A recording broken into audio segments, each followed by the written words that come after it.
This is the EFR podcast, episode 30, end of the year wrap up 2018, holiday edition. This is your host, Bizman Bassey, Sammy BE, along with co-host James Lyman. And on the boards, we have Jon Don Sterling. And this is the EFR podcast. Let's go. And can I get a soul clap? End of the year wrap up. We approach 2019. Happy holidays, gentlemen. John, James, what's up? Yeah, looks like we had a pretty busy year here. Pretty busy, man. Pretty busy. I guess the big story is China-U.S. trade war mixed in with Mexico and Canada, the new trade agreements with that, and right. The inroads that Trump is making towards equalizing trade with America and the world. Yeah, man. Let's talk. You brought up two different. Well, actually, they kind of correlate. A lot of trade policies. Let's talk about that. Let's talk about those two big initiatives or incentives, if you want to put it, where we have Trump saying that there will be no tariffs. Oh, they put a halt. China and the U.S. put a halt on tariffs. But I'm now hearing that from I believe Peter Navarro, who's the head of trade, the Trade Council, trade policy in the White House. He's stating that if China really doesn't do substantive correlations to their trade policies, the tariffs may remain. So the markets have been kind of shaky this past week. They dropped significantly this past week, as we're closing in the end of the year, and Congress is about to go home for a holiday and New Year break. But in regards to the tariffs, there has to be substantive correlation that China, or concessions that China will be making or be putting in place in regards to trade policy. In regards to the surplus and deficit between these two superpowers, between the United States and China, and things regulations and certain policies need to be taken into effect. And I think that the markets this past week, or these couple of weeks, have been kind of shaky because they don't know if the policies that China are going to institute are going to really be substantive enough to make trade amongst each other and around the world more equal or more balanced. What do you think on that? Yeah, it's definitely upset the world markets, and they were pretty fragile to start with, particularly with some of the other EU problems like Greece, Italy, and Spain. And also the Eastern Europe countries, some of their economies. Was already a lot of worry about one of those pulling everything else down. And then add on to this the trade wars with China and where that's going to go and just how that's going to settle out.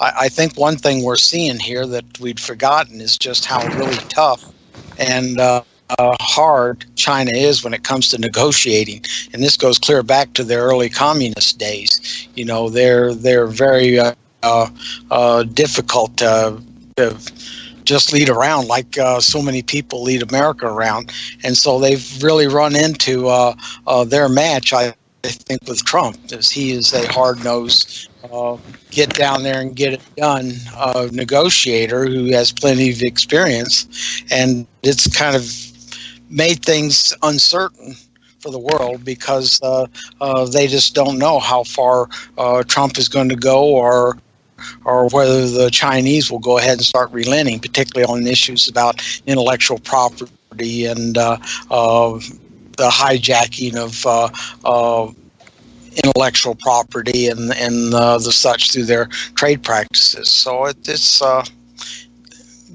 good reason for the uncertainty. All right.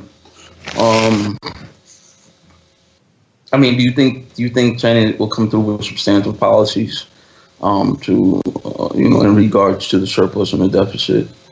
The trade policies that or the concessions that the United States are seeking? Do you think it's really it's gonna be fruitful in the end, or do you think that this is great photo op, great, it's kind of, put the market at ease, but it didn't really put the market at ease because the markets are even more wobbly now with the last couple of weeks. Yeah.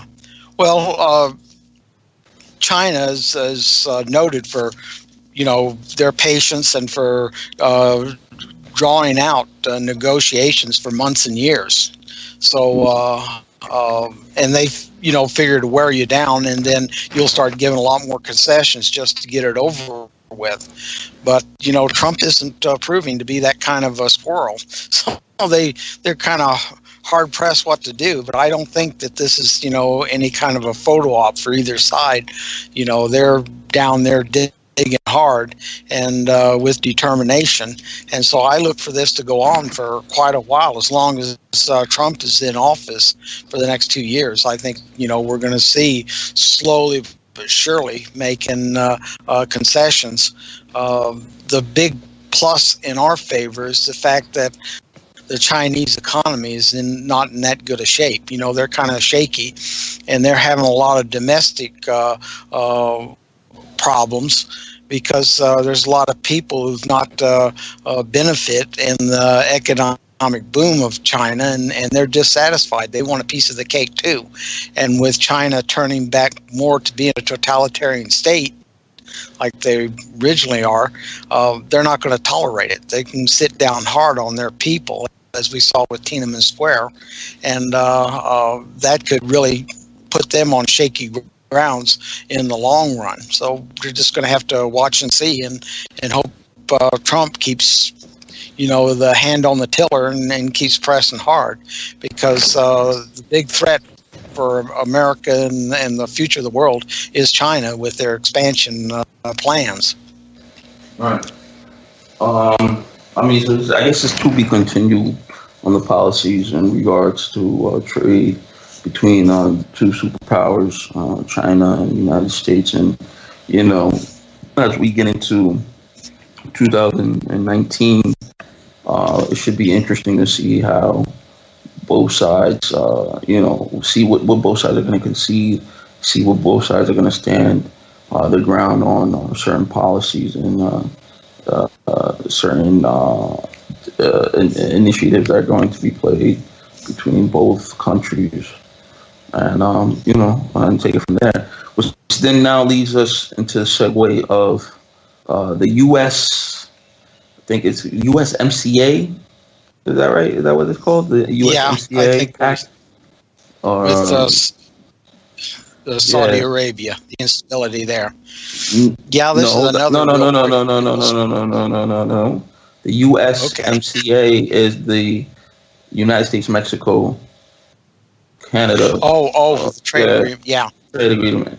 So, and we will be segueing to Saudi Arabia and the new Congress as well. That's going to be taking effect in 2019, and kind of brings perspectives on both those issues. But let's speak about the trade pact between the three, the former NAFTA alliances, because I don't think it's not called NAFTA anymore. It's now called, I believe, USMCA or something to that effect. Yeah. And what do you think about them? Have you been able to read or look into in depth and more into what the new pact symbolizes?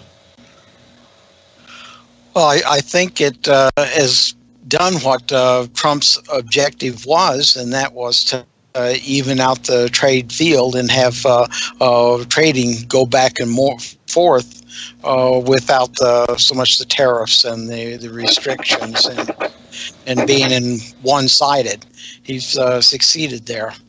I think we're just going to have to let time go and see how successful that works out. My opinion is we're probably going to work out to be better. What is the when you said one-sided, what exactly did each country, or what was the general purpose? Do you happen to have like the figures of, I know he was saying that there was it wasn't like a trade imbalance where the United States was losing out more, or something to that effect. I don't know the exact numbers. Was he able to get more products being exported to these countries where they're going to be buying more from the goods in the U.S. or manufacturing going to be more?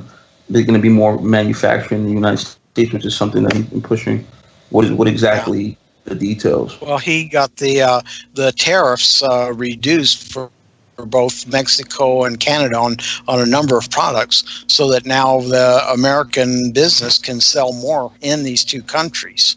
Right. And of course, So there was so it'll be more exports going out. Yeah, okay. And therefore more of a balanced trade deficit. Right. Do you or surplus now?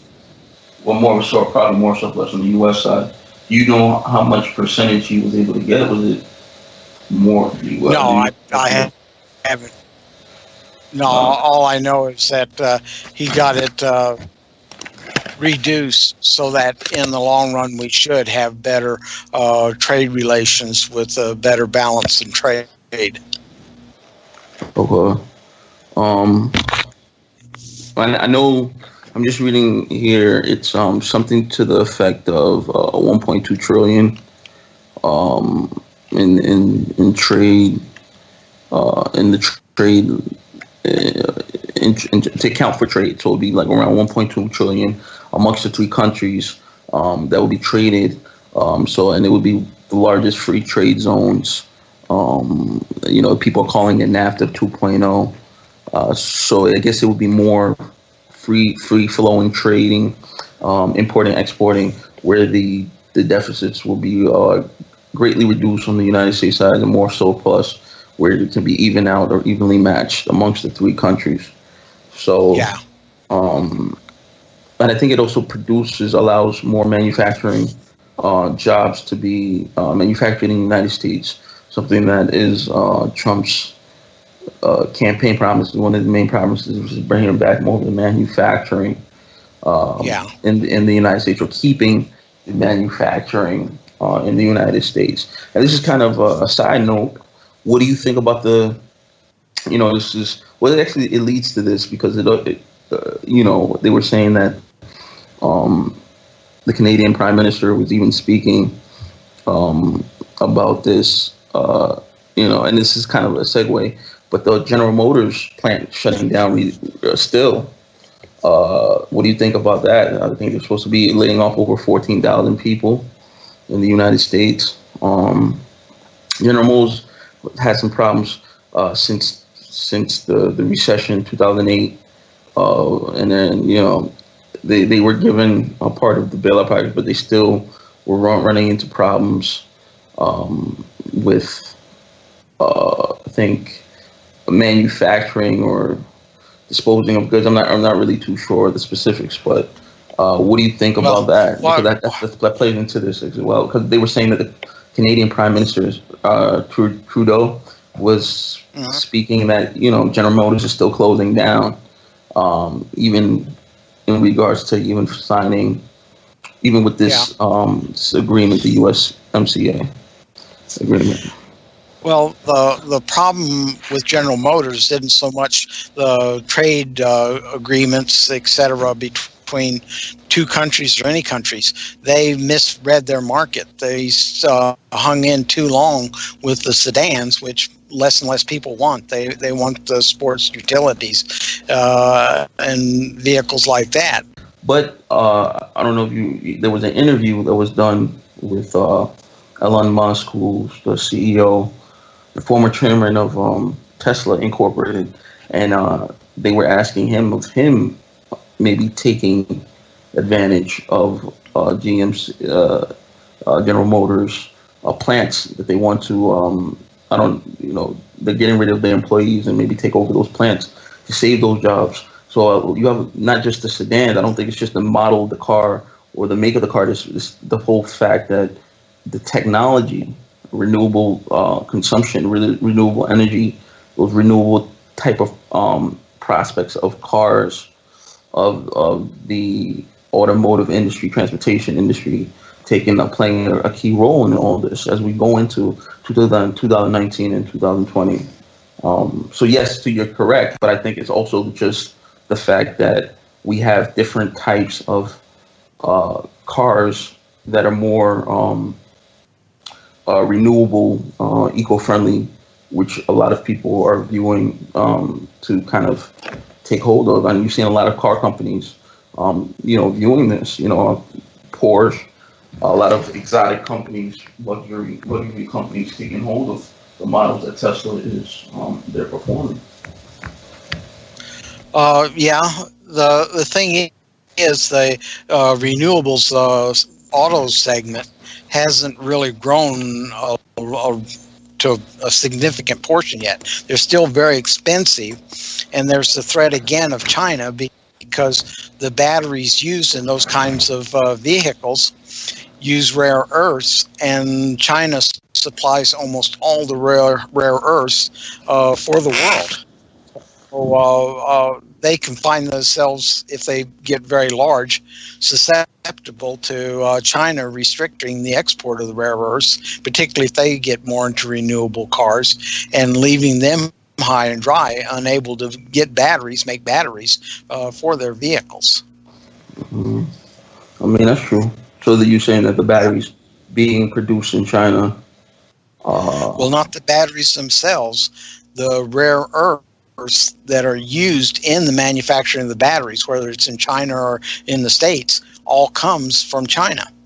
So if they quit exporting rare earths, or if they jack the price way up, that segment of the American auto industry can find themselves high and dry. Why couldn't Why couldn't they use the USMCA treaty as being maybe switching from the Chinese model to more of either being presented within the free trade zone like Canada or Mexico, the United States? You're not understanding what I'm saying when I say rare earths. That's a mineral that is a little bit on the rare side that is required for the manufacture of the lithium type batteries, the high capacity batteries that are needed. Right, and I understand, and I understand from China. They're only those from minerals. Why wouldn't for they the be most able, part? Why wouldn't they be able to be? Why does it have to be in the country of China? Why not just Asia? I'm sure the Philippines probably has a segment of maybe Malaysia, Indonesia.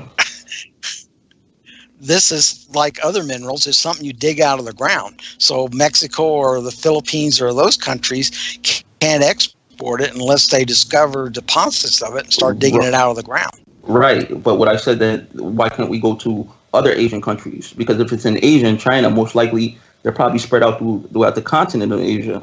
So we can actually go into countries that don't have as much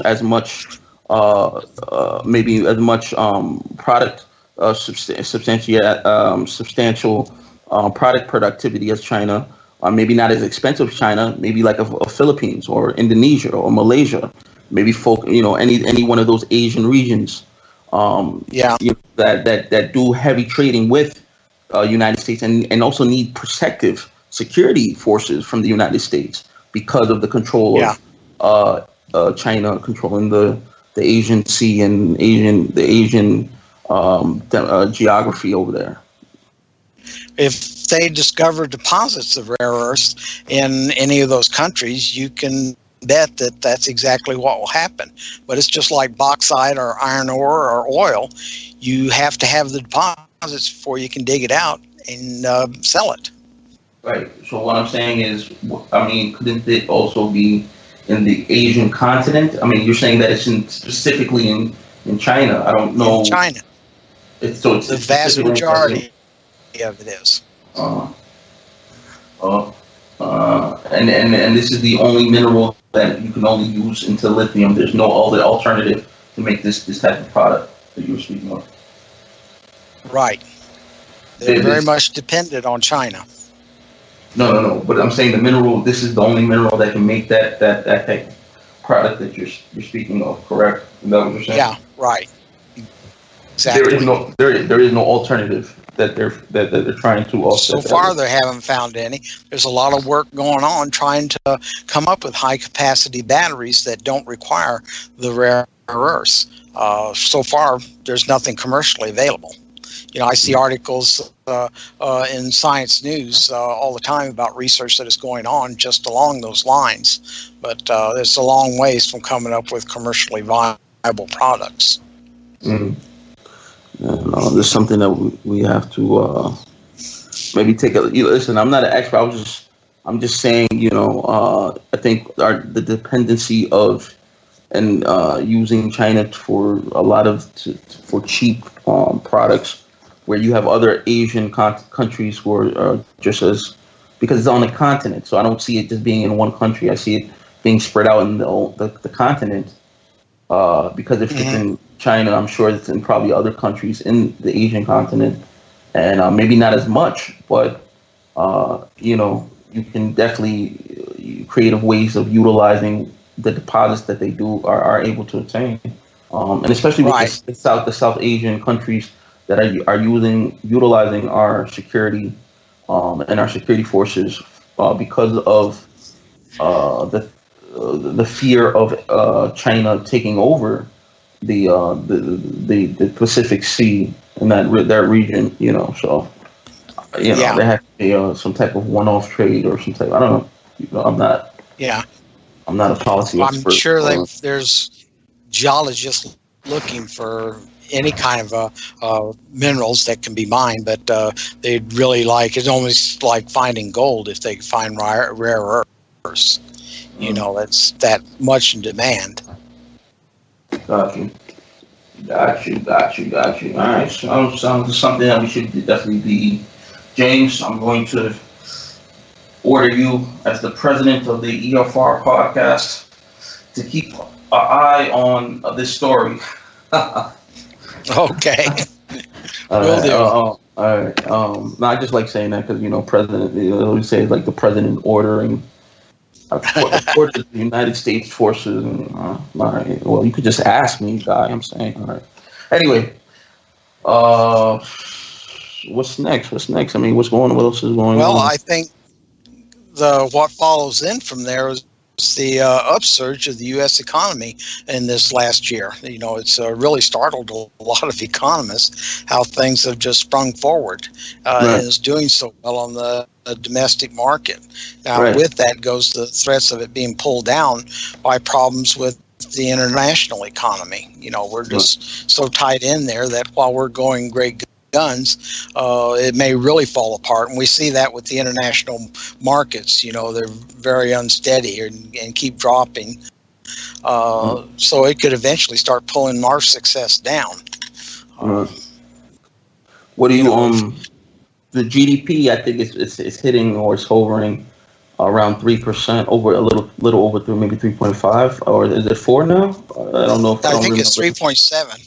3.7. The last I saw, I think, is 3.7. Yeah, I thought I saw like 3.5, but yeah, it could be between 3.5, 3.7, around there. But yeah, I mean, that's pretty. People were saying that it was only going to hit 2%. But the previous administration, Obama administration, were saying consecutively, listen, it's only going to be doing 2%, maybe 2.5. Those were the numbers that they were throwing around, and the economy's actually surpassed that to almost being close to 4. So if it's at 3.7, probably if under President Trump, it could hit 4. It could hit 4. I'm not saying it's going to. I'm not saying that tomorrow will do it. I'm just saying at 3.7 is pretty close, and that's an estimate or guesstimate that Treasury Secretary Mnuchin, who's the Treasury Secretary, the Secretary of Treasury, the Treasury Secretary of the United States, stated that he was saying that the economy could possibly hit 4. GDP could hit 4.4% and over, and that's the target that he would like to see. But 3.7 is very good. I mean, compared to other global economies and other developmental economies. We're doing very well. So Yeah. yeah. What else? Congress is changing. Since our last podcast, there was wow, man, we have to do more podcasts. I think our last podcast, there was the midterm elections, congressional elections, and this is more of a business and economic and financial podcast. We don't focus too much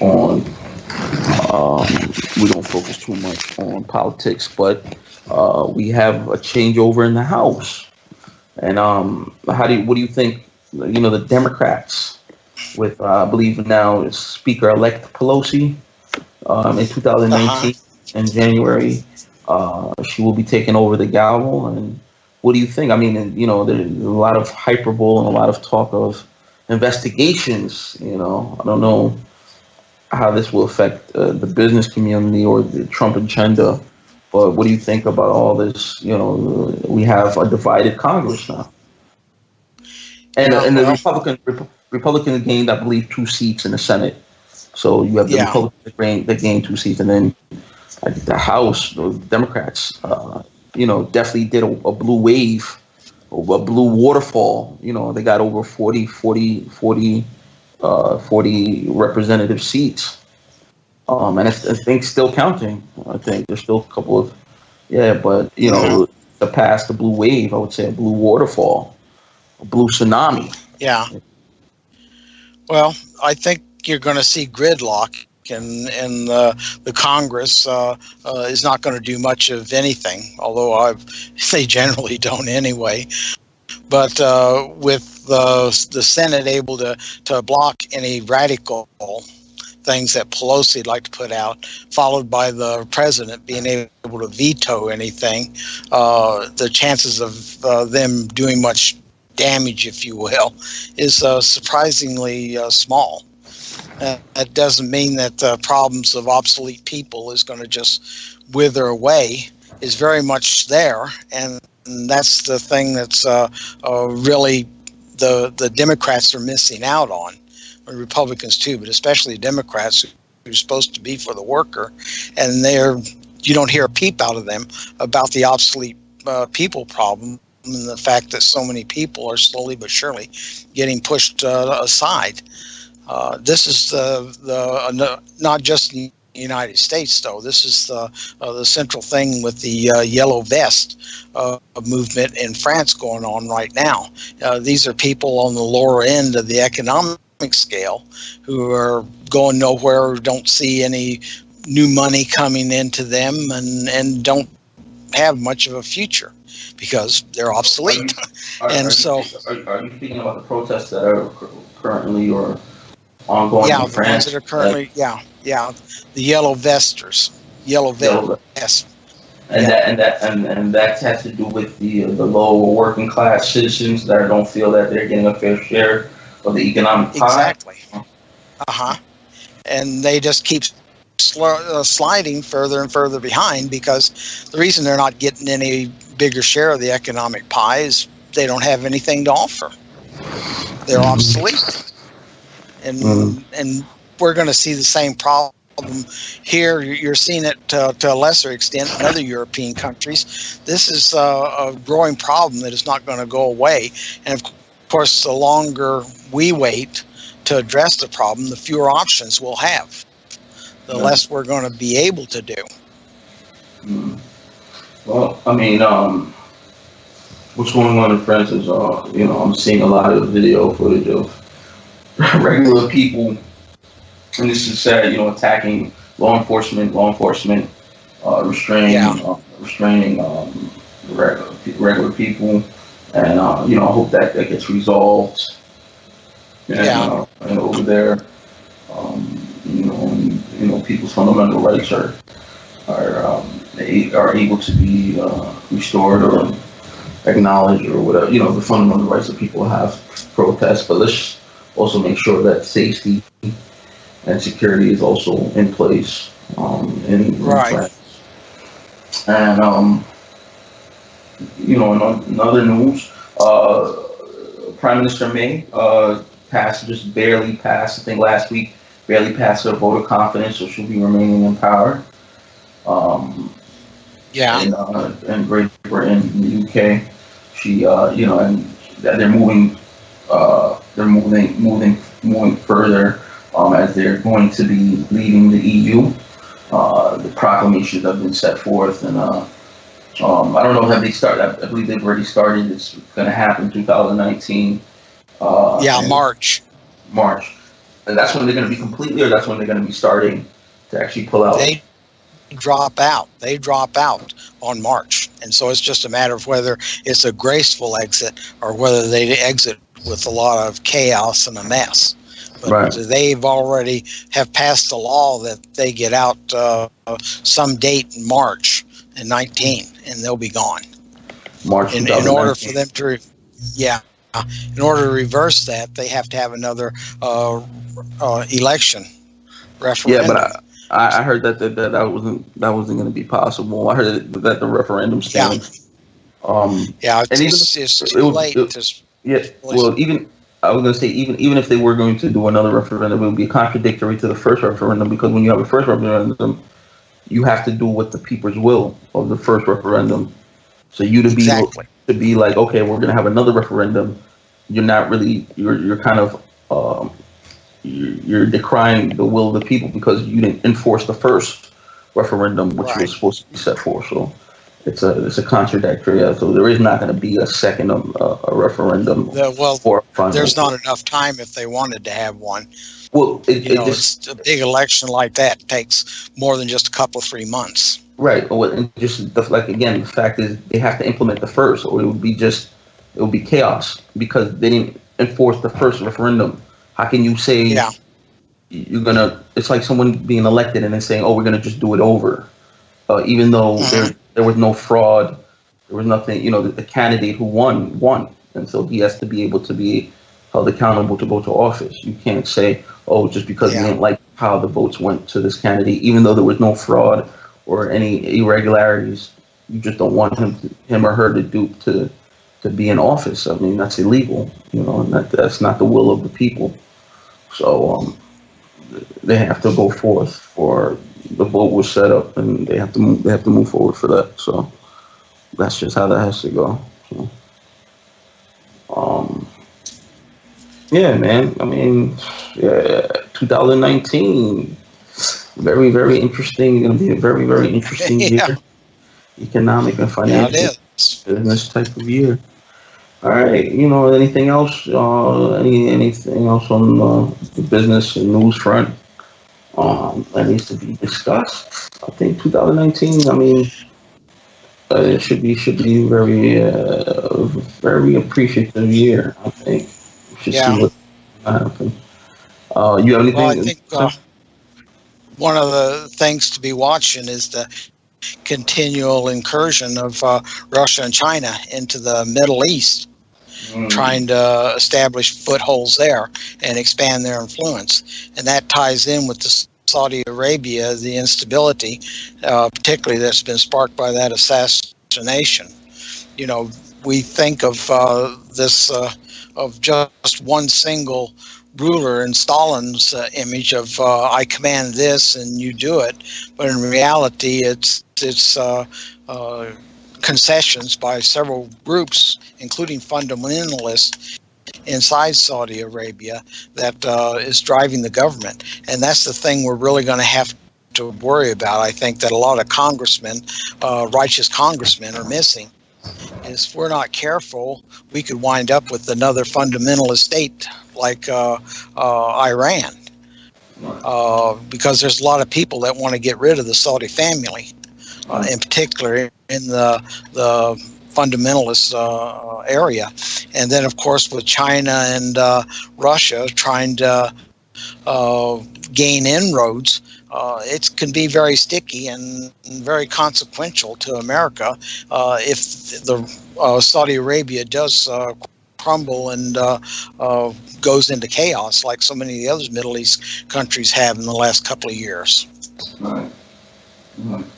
Well, this will be interesting to see how that plays out with the reporter, the death of Khashoggi. Washington Post Middle East correspondent, Mr. Khashoggi, and or Saudi. I don't know if he was Middle East correspondent or Saudi Arabian. He just focused on Saudi Arabia. I think it was both. He was Middle East, kind of like a middle correspondent, reporter, and he wrote on behalf of the Washington Post. Very, very vocal. I heard he was a very vocal type of reporter on the policies that Saudi Arabia, prospected or instituted in the country. And certain views or viewpoints within the country. Yeah, tragedy. So, yeah, 2019, man. I mean, that's where we're at, folks. This is the EFR podcast, and me, Sammy BE, James Lyman, and on the boards, Jon Don Sterling. You know, as I always say, stay blessed and be blessed. Happy holidays, happy New Year. You know, take care of yourself, take care of others. Feel recognized. Hey there. God bless. We'll see y'all next year.